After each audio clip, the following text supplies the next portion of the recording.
So a lot of people will always say like, "Oh, the internet's really bad," and all this kind of generalized stuff. And there's a lot of arguments to say that it is. There's a lot to say there isn't. And listen, we could go around in circles like this all day. That's not what I'm here to talk about. I'm here to talk about internet niches that are problematic and why they're problematic rather than the internet as a whole. Because I feel like that's just one of those unanswerable questions. You know, there's no point in asking it really, in my opinion. Now, internet niches, if you want me to give a definition for them, just so we can start off, I would say an internet niche is a collective of people that all have a common interest in something, whether it be a game, whether it be a certain way to play that game, a TV show, a certain character in that show. I would say that's a niche. Right. Now, the further you get down into those niches, the smaller the communities get, naturally. So, say, for example, I don't know, we'll have Star Wars fandom, and then you'll maybe have the prequel fans. And then maybe from the prequel fans, you get maybe the Revenge of the Sith fans. And maybe from them, the people like the Order 66 scenes. That goes from pretty generalized. Star Wars fans is one of the biggest IPs in the world. To then kind of go into the prequels, okay, yeah. Anyway, you get what I'm saying. More and more niche as you go down. Is that problematic? Of course not. Innately, that is not problematic. However, there are problems that arise from it, and it often comes from the term echo chambering. If you want me to define that, echo chambering is the repetition of common views or points of view that will get echoed around. And say, for example, you will have, let's take an example I know well, Counter-Strike. You'll have people that will play Mirage, the more competitive map, and that the kind of players that traditionally play Mirage are the players that play for the actual competitive. They play because they want to dominate, they want to win. There's nothing wrong with it. Then you'll have the map that I play, Nuke, which is like more based around movement because it's very flat surfaces and you can bunny hop and mess around with all sorts of movement because the map is just built perfectly for movement on the Source engine. So, what we have then is two different groups of people. And then that attracts different groups of people. So maybe you'll have, competitive shooters that play Mirage at a very basic surface level. You'll then have the people that play Nuke that are maybe more movement based, and then from them, the subcategories of them. So maybe you'll look at the, figureheads of those communities.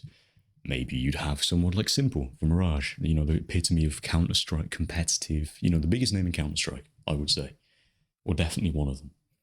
And then maybe the biggest movement player, I mean, let's just say Franz J, because he is a well-known movement player whose names gets bounced around across nuke maps.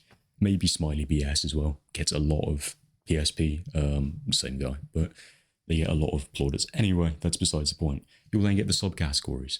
So in those niches, you get the Franz J fans, and then you get the people that do play movement but don't want to be associated with them.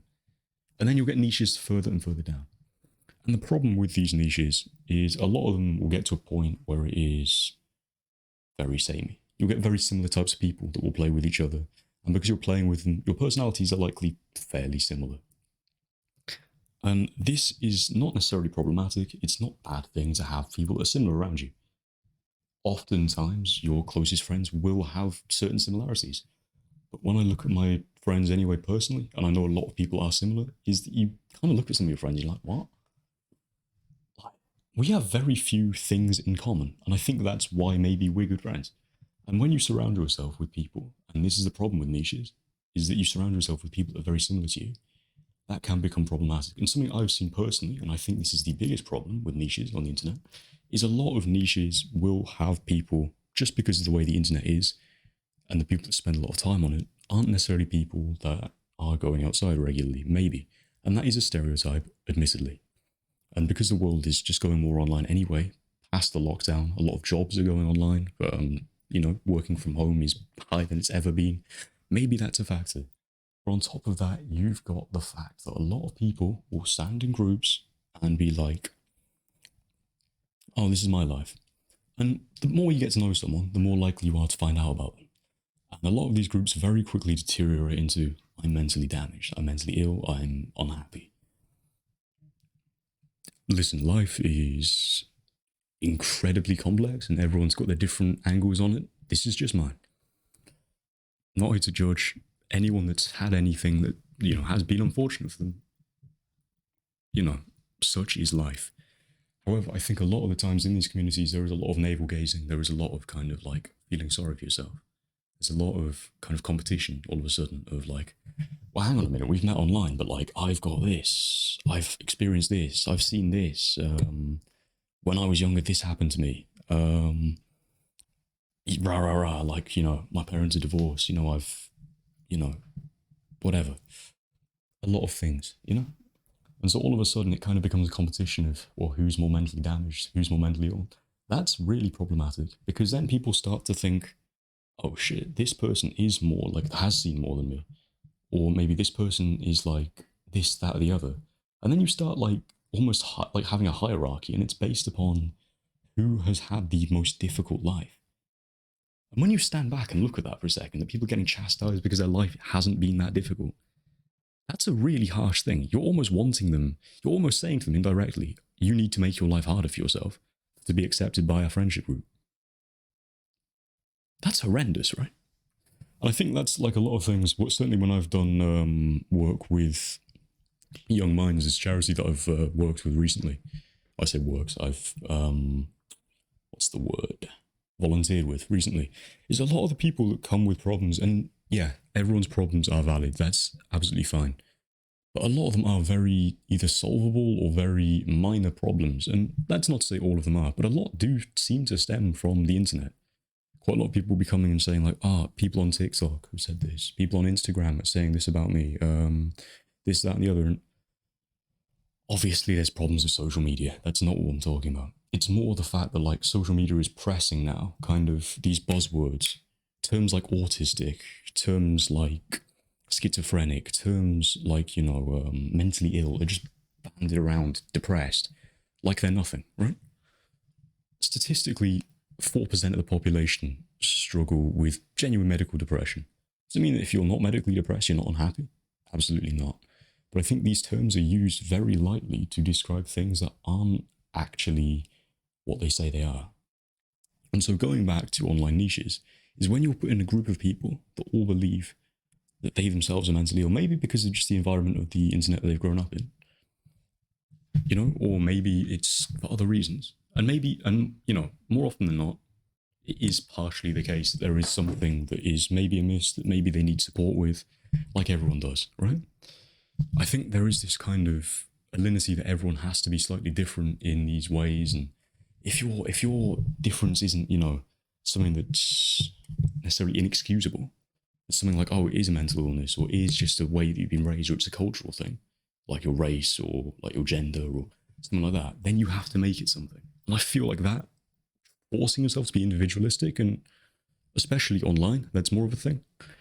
That leads people down these really dangerous routes because you don't, like when you're looking in like a lobby, for example, like you're in VR chat or like a game where it's like a social hub. You're looking around, you're like, that person's similar to me, that person's similar to that person's similar to me. Shit, I need something to stand out with. And a lot of people immediately go to the card of I'm mentally ill. And listen, this video is not going to stop that.